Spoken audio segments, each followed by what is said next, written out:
बिस्मिल्लाहिर्रहमानिर्रहीम, अस्सलाम वालेकुम। Welcome to my YouTube channel maths with Afsha. Class 7 आज हम करने जा रहे हैं चैप्टर नंबर 2 के multiple choice question, chapter number 1, 2, ठीक है। और बाकी तमाम सिलेबस क्लास 7 का मैं अपने चैनल पे अपलोड कर चुकी हूँ, ठीक है। आज की वीडियो में करेंगे multiple choice question chapter number 2 के।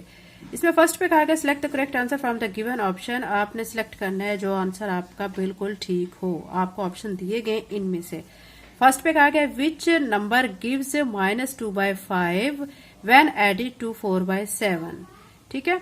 वो कह रहे हैं कि ये आपको 4 नंबर दिए गए हैं, ठीक है। इनमें से आपने देखना है कि कौन सा ऐसा नंबर है जिसको 4/7 में ऐड किया जाए तो आंसर -2/5 आता हो, ठीक है। क्वेश्चन की आपको समझ आ गई है। कहा यह जा रहा है कि इनमें से कौन सा ऐसा नंबर है जिसको ऐड किया जाए 4/7 में, तो वो नंबर हमें जो देता है वो नंबर हमारा क्या आता है -2/5। तो इसको कैसे हमने करना है, तो हम 1 बाय 1 देखेंगे करके इसको। पहले हम इस नंबर को इसमें ऐड करके देखेंगे। अगर आंसर आ जाता है हमारा ये वाला -2/5 तो फिर तो ठीक है। -3/2 को 4/7 में देखेंगे कि आंसर हमारा -2/5 आता है या नहीं है, ठीक है। तो हम करके इसको देख लेते हैं रफ वर्क में बच्चों। ये मैं आपको करके दिखा देती हूँ। यहाँ पे मैं लिख लेती हूँ कि कौन सा नंबर वो कह रहे हैं कि ऐड करें 4/7 में। तो 1 बाय 1 इनकी प्रैक्टिस करते हैं। पहले -34/35, ठीक है। इसको मैं ऐड करती हूँ 4/7 में। तो यहाँ पे मैं लिख रही हूँ -34 बाय, ठीक है, क्या दिए गए 35। इसको प्लस करते हैं 4/7 में, ठीक है। इसमें ऐड करेंगे, ऐड करके देखेंगे कि आंसर हमारा -2/5 आ रहा है कि नहीं। आप देख सकते हैं 35 और 7 नीचे डिनोमिनेटर में है। दोनों का हम अगर एलसीएम लेते हैं तो एलसीएम क्या आता है, यहाँ पे हम एलसीएम लेके देख भी लेते हैं। आपको बच्चे छोटी छोटी चीजें भी मैं करके दिखाती हूँ ताकि आपके कॉन्सेप्ट क्लियर हो जाए। 7 1 7, 7 5 35, 5 पे कर लेंगे 5 1 5। तो 7 और 5 को आपस में जब मल्टीप्लाई करेंगे तो 35 एलसीएम आ जाएगा, ठीक है। यहाँ पे मैंने लिख लिया 35। अब इसके डिनोमिनेटर में 35 है, तो अब यहाँ पे जो एलसीएम आया हुआ है 35, तो मैं यहाँ पे 35 लिख के इस 35 पे डिवाइड करूंगी। 35 1 35, तो क्या आंसर आया, यहाँ पे 1 आ चुका है। इस 1 को मैं -34 से मल्टीप्लाई करूंगी तो यहाँ -34 आ जाएगा, ठीक है। फिर आपने क्या करना है, यहाँ डिनोमिनेटर में 7 दिया गया है। अब फिर से मैं ये 35 को एलसीएम जो हमारा है अंदर रख के 7 पे डिवाइड करूंगी। 7 5 35, ठीक है। तो यहाँ पे आंसर आ रहा है हमारा 5। इस 5 को मैं यहाँ पे जो 4 है इससे मल्टीप्लाई कर दूंगी। 5 को 4 से मल्टीप्लाई करूंगी तो 20 आ जाएगा। यहाँ तक आपको समझ आ गई होगी। फिर क्या करेंगे, ये माइनस की टर्म है, ये प्लस की टर्म है, तो माइनस करेंगे। माइनस प्लस माइनस होता है। 34 में से आपने 20 को माइनस करना है तो आपके पास आएगा -14/35। अब आप इसको रिड्यूस कर सकते हैं, ठीक है।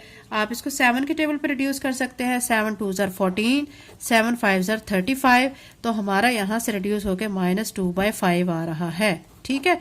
ये देखें क्या आ रहा है -2/5।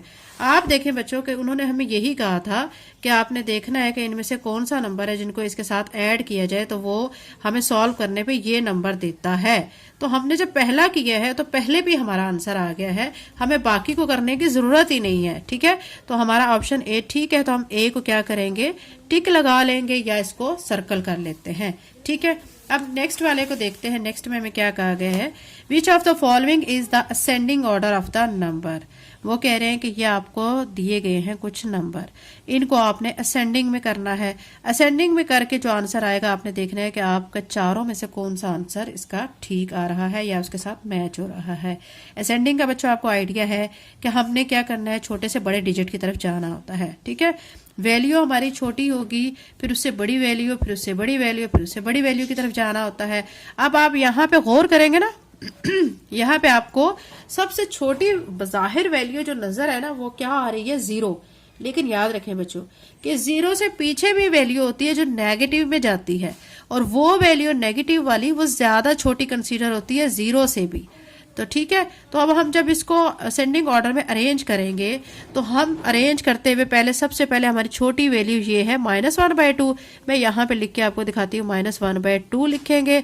फिर उसके बाद जो है आ जाता है 0, 0 लिख देंगे। फिर उससे बड़ी रकम 3 वाली आ रही है, 3/2 लिखेंगे।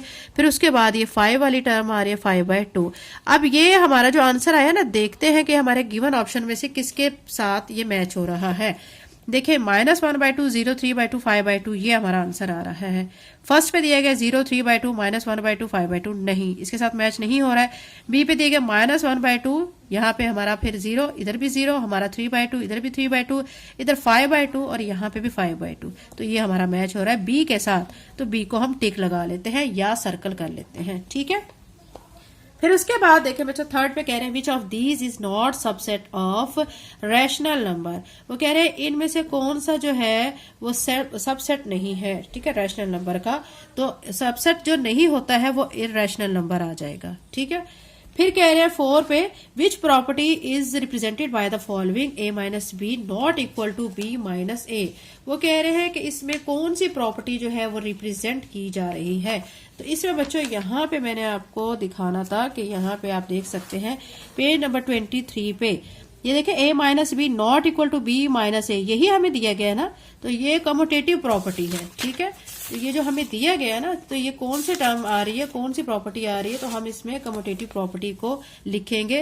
ये देखें 2 क्वांटिटीज हैं, इधर भी 2 क्वांटिटीज है और एक में इनमें माइनस का साइन आ रहा है, तो ये लिखेंगे कम्यूटेटिव प्रॉपर्टी ऑफ सब्ट्रैक्शन। अगर यहाँ पे प्लस का साइन आ जाता तो हम इसको लिखते हैं कम्यूटेटिव प्रॉपर्टी ऑफ एडिशन, ठीक है।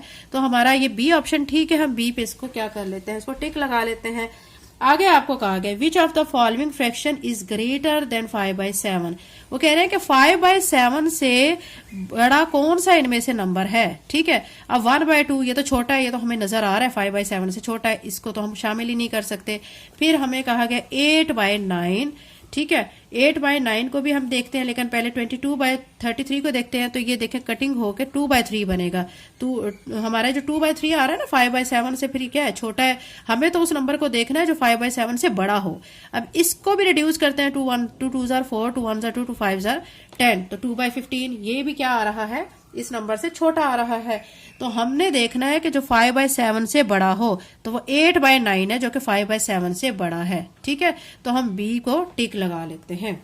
उसके बाद आपको 6 पे कहा गया है वैल्यू ऑफ -6 प्लस -7, ठीक है, इज बार में आपको ये वैल्यू दी गई है, एब्सोल्यूट वैल्यू दी गई है। -13, ए पे -13 है, बी पे 1 है, सी पे 13 है, डी पे -1 है। वो कह रहे हैं कि इनकी वैल्यू क्या होगी। तो इसको सॉल्व करके बच्चों हम देख लेते हैं कि इसकी वैल्यू सॉल्व करने पे क्या आएगी। तो क्वेश्चन हमारा जो था वो हमें दिया गया था -6, ठीक है, प्लस -7। ये बच्चों मैं आपको बहुत अच्छी तरह से इसके बारे में समझा चुकी हूँ। आपने क्या करना है, जब इसकी ये बार को खत्म करना है तो वैल्यू पॉजिटिव हो जाएगी। -6 की बजाय क्या हो जाएगा, +6। प्लस को लिखने की जरूरत नहीं, ये प्लस का साइन एज इट इज आ जाएगा। ये -7 भी जब बार से बाहर आएगा, ये जो बार है ना, ठीक है, इस बार को जब इससे बाहर -7 आएगा तो ये +7 हो जाएगा। 6 में 7 को ऐड करेंगे तो 13 आ जाएगा, ठीक है। ये 13 आ चुका है। हम देखते हैं हमारा गिवन ऑप्शन में 13 किस नंबर पे है। ए पे -13 है, बी पे 1 है, सी पे 13 है और डी पे -1 है, ठीक है। हमारा आ रहा है 13, -13 नहीं, सिर्फ 13 आ रहा है। तो सी वाला ऑप्शन ठीक है, तो हम सी को टिक लगा लेते हैं, ठीक है। Multiple choice question chapter number 2 के बच्चों कंप्लीट हो गए हैं। अगर आप मेरे चैनल पे नए हैं और अगर आपने चैनल को सब्सक्राइब नहीं किया तो काइंडली सब्सक्राइब करें, वीडियो को लाइक करें, अच्छा फीडबैक दिया करें, बेल नोटिफिकेशन भी ऑन कर लें। इसके अलावा बच्चों क्लास 7 का सारा सिलेबस मैं अपने चैनल पे अपलोड कर चुकी हूँ, ठीक है। और आप इजी वे में इसको अंडरस्टैंड कर सकते हैं। प्लेलिस्ट से आप इजी वे में सारी एक्सरसाइजेस, सारे क्वेश्चन देख सकते हैं। इसके अलावा मजीद अगर आपको कोई प्रॉब्लम होती है, कोई कंफ्यूजन होती है, तो आप मुझसे कमेंट में पूछ सकते हैं। Thank you and Allah Hafiz.